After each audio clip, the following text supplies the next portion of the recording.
Hi guys, we're back with more of The Terrible Two by Jory, John, and Mac Barnett, illustrated by Kevin Cornell. We are on chapter 36. Chapter 36. At 7:45, Miles and Niles crossed the parking lot and joined a throng of students amassed on the lawn. Principal Barkin had a bullhorn. He was barring the entrance. Later, students would agree that Barkin's face had never been so purple. It looked like his neck held up a screaming bilberry. I repeat! Form an orderly clump! What's going on? Asked Holly. Yeah, said that guy Scotty. What's going on? What's going on is that you can't come into school right now because it is on fire! Panic, screaming. Was on fire! A small fire that is out. Remain on the premises. Everything is safe. If it's safe, why can't we go inside? Asked Miss Shandy. Because there is a flood. Luckily, the flood put out the small fire, but now there is a lot of water. Remain in a clump. The school day will commence shortly. It smells like a cow, said Stuart. What? No, that is just the smell of burnt things that are now wet. When something is on fire and then gets flooded, it sometimes makes a cow smell. Somewhere in the art room, a cow mooed. Moo. That sounded like a cow, said Holly. Ridiculous! What is more likely, Holly? That we had a fire and a flood, or that there are cows in school? I guess the fire and flood? Exactly, Holly, exactly! There's a cow in the art room, Stuart said. He had his hands cupped against the window and was peering inside. Step away from the building! There are 6 cows in the art room. Chaos, laughter. Students, all students! Principal Barkin says, step away from the building! Stop looking through the windows! There are cows everywhere, Stuart said. Bossy came up to the window behind Barkin. Well, isn't this something, said Holly. Another cow, said Stuart. This is like Cow City! Bossy's breath left a thick coating of cud on the glass. There is nothing remarkable happening, shouted Barkin. I think the cat's out of the bag, Barry, said Miss Shandy. Leave! Go home! Stop looking! Go away! Principal Barkin said. School is canceled! Mayhem. Cheering. Chapter 37. Miles went over to Niles' house for a celebratory breakfast. Cereal and toast with 3 kinds of jam and scrambled eggs with onions, all washed down with a big glass of milk. It was delicious. But the prank wasn't quite finished. At about 10:30, Miles and Niles returned to school. They found Barkin behind the school, where he'd gone with his son after the students had left that morning. For a while, Josh had tried to push a cow out the rear exit. It won't go down the steps, Dad. Of course she won't, Principal Barkin had said. Haven't you read the booklet? You're not helping. Go home. He'd called his wife to pick Josh up and spent the next couple of hours sitting. Niles, am I glad to see you, said Principal Barkin when he saw the pair approach. Miles, I am not glad to see you, unless you're here because Niles can prove that you put these cows in the school, and he is here to turn you in. I didn't do it, Miles said. That's what you always say, said Principal Barkin. You should put that on a t-shirt, and then I will wear a t-shirt that says, yes, you did. Principal Barkin, said Niles. Miles couldn't have done it. Barkin stared at his school helper. Why not? Because Miles spent the night at my house. On a school night? We were studying for Miss Shandy's test, Niles said. Test? Principal Barkin exhaled faintly. School canceled on a test day. And election day, Niles said. We were supposed to vote for class president. Principal Barkin's gaze went fuzzy. It looks like the cows are still here, said Miles. Of course they are, said Principal Barkin. They can't go down steps. Doesn't anyone read the booklet? Hey, maybe you should call your brother, said Niles. Isn't he a farmer? I can't. They're all branded B. They're his cows. Oh, said Niles. So then shouldn't you tell him? No. Bob has a big mouth, and you boys wouldn't understand. Thanks for coming, but I'm afraid you can't be of much help, Niles. And Miles, you can be of even less help. Actually, said Niles, we think we figured out who did the pranks. We think we know who did all the pranks. Barkin snapped upright. You do? Yeah, said Miles. We think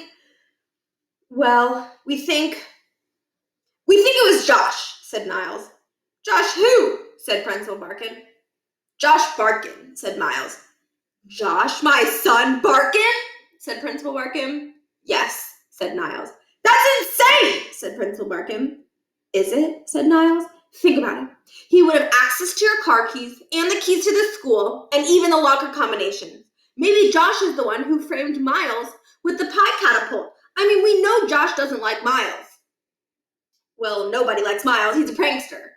But what if he's not? Barkin hesitated. But no, Josh couldn't have. He was at Cody Bertyler's Nature Scout outdoor jamboree last night. On a school night, Niles said. Well, you boys understand, said Barkin. It was Cody Bertyler. Miles smiled. Principal Barkin, Miles said. Cody Bertyler doesn't even exist. Now that is insane. That is insane, said Niles. We went to his birthday party. I bought that guy a present. I met some kids from St. Perpetua the other week, Miles said. They'd never heard of him. But then who'd I give a present to? Niles asked. Who'd we all give presents to? Who was wearing that football helmet? Josh was basically the only kid who was not at the party. No. I have the invitation to the jamboree right here, see? From Cody Bertyler. Barkin pulled out a card from his principal pack. Niles took a look. Reading. He drew in a slow, tragic breath and shook his head. I hate to say it, but this could be forgery, Principal Barkin. Josh was the only student to fill out my mid-year wellness survey and read. Dear Josh Barkin, this is your good friend Cody Bertyler inviting you to join me at my annual Nature Scout Outdoor Jamboree, a campout on the night of March 31st. For 100 years, this event has been held on the last before April, which unfortunately falls on a school night this year, as an opportunity to renew our virtue and respect each spring. I hope you can make it. I promise we'll get plenty of sleep and my dad will get you to school on time.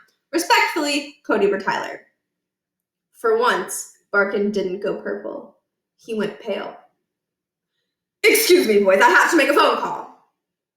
Earlier that week, Josh Barkin had received an invitation from Cody Bertyler, but it hadn't been to a jamboree. It hadn't been written in red ink. It was written with a blue Bic Velocity 1.6 millimeter ballpoint pen and mailed by Miles Murphy on March 23rd. Here is what it said. Dear Josh Barkin, what's going on, dude? Guess what? Congratulations, because you have been invited to join Cody Bertyler's secret pranking club. But hold your horses, man. You're not in yet. If you want to be in this club, then guess what? You'll have to prove yourself by spending the entire night in my secret HQ. On a school night. Spend the night in my treehouse on March 31st. At dawn of April 1st, carve your initials on the wall. Then you are in. Warning, we will be watching. If you show up at dawn and pretend you've been there all night, and we will see you. If you try to write your initials before dawn, we will see you. And then you will be out forever. How are we going to pull this off? That's your problem. Make something up. Tell your folks you're hanging out at my Nature Scout Jamboree. Or wait, am I giving you ideas? You think of something. Destroy this message as soon as you read it. Eat it or something. Or else. Cody. And then this little map says, let's see, Old Church, Cemetery Trail, cemetery up 2 miles. Look for split tree, lake, due east 1 mile, then south 100 paces, treehouse. And it says, went wart cabin too far.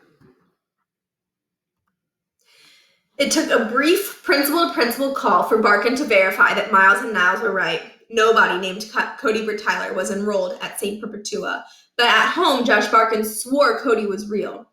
Okay, so I wasn't at his jamboree, but I couldn't have moved Uncle Bob's cows. I was spending the night at Cody Bertyler's secret HQ. I even carved my initials in the wall with the date. I'll show you. And so Principal Barkin followed Josh into the forest. But while the perfect treehouse takes hammers, saws, and 6 weeks to build, it only takes a sledgehammer, a delicious breakfast, and a couple of hours to dismantle completely. But Josh Barkin stood at the base of a sycamore, looking up at branches that held only the beginnings of buds that would soon bloom bright red. April 1st. No treehouse. I want you to walk out of this forest, back to our house, and up to your room, said Principal Barkin. You are grounded, and although it pains me to say it, you are officially on probation at Yanni Valley Science and Letters Academy. But you can't put me on probation? That would mean, yes, that would mean you are ineligible for student council. When we reschedule school elections, Holly Rash will be running unopposed. Josh turned his back and muttered, Nimbus. But Principal Barkin wasn't finished. And Josh, he said, I certainly can put you on probation. I can do anything. I am a principal. Principal Barkin straightened his red tie. He'd had a pretty bad day, but that was a pretty good power speech. Chapter 38. This last chapter. The best way to get cows down a short flight of stairs is to build a ramp by covering the steps with a few sheets of thick plywood. It's also the best way to get a car up a flight of stairs. By the time Bob Barkin showed up in his truck and built just such a ramp, Miles Murphy was already asleep. It was the earliest Miles had ever gone to bed, including sick days. After Miles left school for the second time that day, he'd gone straight home and found his wagon waiting on the front porch. There was a present inside, wrapped in green with a yellow ribbon. He opened it up in his room. In a shoebox wrapped in tissue paper was a sash that said, School Helper Helper. He tried it on. Maybe it was just the exhaustion, but he liked how it looked. Miles Murphy brushed his teeth and got into bed. He put his pranking journal underneath his pillow. The sun streamed through his window, but he didn't pull the shade. Miles Murphy was a cowboy, a cattle rustler, a pranking legend, and nobody knew it, except himself and Niles Sparks. And that was good, and his bed was warm, and it wasn't long before Miles was sleeping the best sleep he'd slept since he moved to Yanni Valley. Somewhere in the distance, a cow mooed. And that's the end. About the authors. Mac Barnett is a New York Times best-selling author of many books for children, including Extra Yarn, illustrated by John Klassen, which won a 2013 Caldecott Honor and the 2012 Boston Globe Horn Book Award for excellence in picture books. Sam and Dave Dig a Hole, also illustrated by John Klassen, and Battle Bunny, written by John Sheska and illustrated by Matthew Myers. He also writes the Brixton Brothers series of mystery novels. Jory John is the author of the picture book Good Night Already with Benji Davies and the forthcoming I Will Chomp You with Bob Shea, and co-author of the national bestseller All My Friends Are Dead, a sequel. All My Friends Are Still Dead, All My Friends Are Still Dead, and Pirate's Log, a handbook for aspiring swashbucklers, among other books. Jory is also the editor of Thanks and Have Fun Running the Country, Kids' Letters to President Obama. He spent 6 years as programs director at 826 Valencia, a nonprofit educational center in San Francisco. And Kevin Cornell is the illustrator of many children's books, including Count the Monkeys and Mustache, both by Mac Barnett. That's the end. I hope you guys enjoyed it. What did you think? Comment below without giving away anything.